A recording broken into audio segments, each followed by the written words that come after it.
પ્રશ્ન નંબર 1. વિસ્તારની દ્રષ્ટિએ ગુજરાતનો સૌથી મોટો જિલ્લો કયો?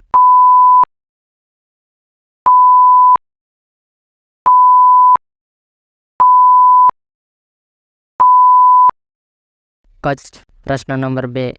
વિસ્તારની દ્રષ્ટિએ સૌથી નાનો જિલ્લો કયો છે?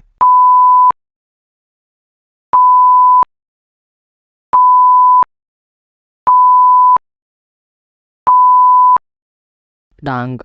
પ્રશ્ન નંબર 3. ગુજરાતમાં કુલ કેટલી મહાનગરપાલિકાઓ આવેલી છે?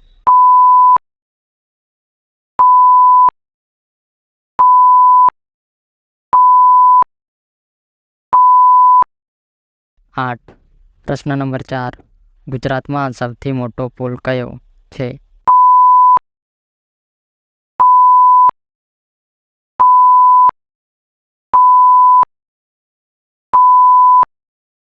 ગોંડલ બ્રિજ.